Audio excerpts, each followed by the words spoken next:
예, 최근 한 시민단체가 그래서 문재인 전 대통령을 살인 혐의로 고발했고 이 강제 북송 사건 때문에 전직 국정원장들을 고발한 국정원이기도 한데요. 그런데 현 국정원이 다시 한번 들여다보는 게 있습니다. 바로 2018년 남북 정상회담 당시 문재인 전 대통령이 김정은 위원장에 건넨 바로 USB입니다. 그 정도는 또 약간 좀 남겨놓고 또 닥쳐서 논의하는 맛도 있어야죠. 그치? 오늘 여기서 다 얘기, 다음 기회까지 다 이렇게 할 필요는 없는데요.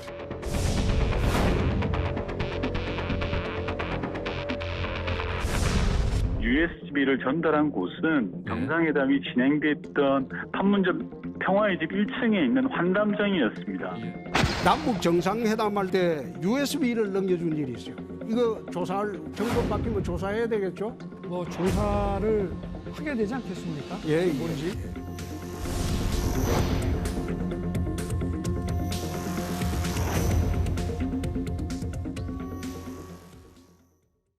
예, 바로 저 부분이에요. 그동안 국민의힘은 문재인 정부가 북한에 원전을 지어주려 했던 거 아니냐 이런 의혹들을 거듭 제기했었습니다. 김종인 전 비대위원장의 목소리입니다. 소위 도보다리 단동회담에서 문재인 대통령이 꺼냈다는 발전소 얘기의 진실을 밝혀주기 바랍니다. 남북 정상회담의 성사를 위해 정권 차원의 보답으로 북한 원전을 추진한 것이 아니냐는 합리적 의구심을 가질 수밖에 없습니다. 가뜩이나 인생이 어려운 상황에서 버려야 할 구시대의 유물 같은 정치로 대립을 부추기며 정치를 구태시키지 말기 바랍니다. 북한 원전 추진은 그 자체로 경천동지할 만한 중대한 사안입니다.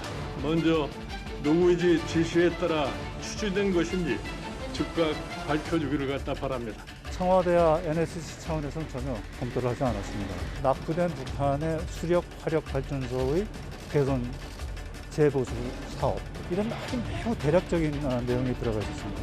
원전은 전혀 포함이 안 되어 있었습니다.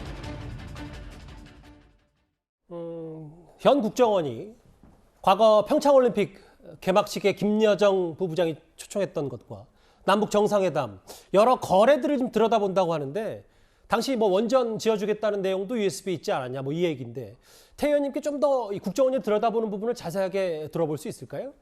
그 가장 중요한 것은 지금 몇 년째 그때 당시 도보다리에서 있었던 그 대화와 USB에 무엇이 들어있느냐. 예. 우리 당에서는 끊임없이 제기했습니다. 혹시 원전 이제 건설 파일이 들어있지 않았느냐. 민주당에서는 그런 사실이 없었다고 했고 그런데 우리가 좀 더 넓혀서 생각해 보면 그렇다면 왜 산업부 직원이 밤에 들어가서 그 자기 그 업무용 PC에 있던 그 원전들 자료들을 다 삭제했을까? 그렇기 때문에 저는 물론 문재인 정부에서는 끊임없이 원전 파일이 USB에 없었다고 주장하지만은 당연히 우리 국정원으로서는 그 USB에 도대체 어떤 자료들이 있었는지 우리 국가의 안보에 위해를 줄 수 있는 이런 자료들은 없었는지 당연히 들여다보는 것이 저는 중요하고 당연한 일이라고 저는 생각합니다.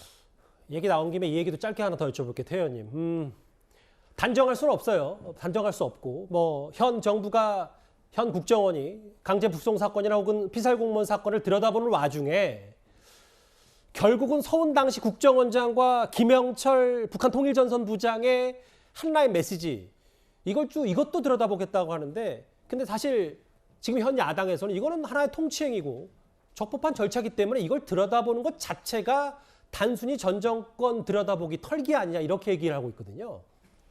뭐 저 같은 사람은 그때 당시 모든 저 남북 관계에서 여러 가지 의혹들이 많았는데 당연히 저는 우리 국정원 전 서훈 국정원장과 김영철 저 통일부 전선부장 사이에 실제 주고받은 메시지가 어떤 것이 있었는지 저는 당연히 저것도 역시 들여다볼 사안이라고 저는 생각합니다.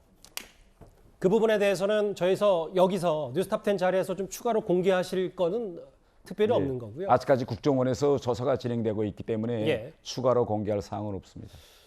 USB 얘기와 김영철 통전부장과 서훈 당시 안보실장의 여러 얘기까지 저희가 강제 북송 사건에서 파생된 북한 이슈 관련 소식들 하나하나 만나봤습니다. 이 소식 시작부터 집중적으로 살펴봤습니다. 이 얘기는 여기까지고요.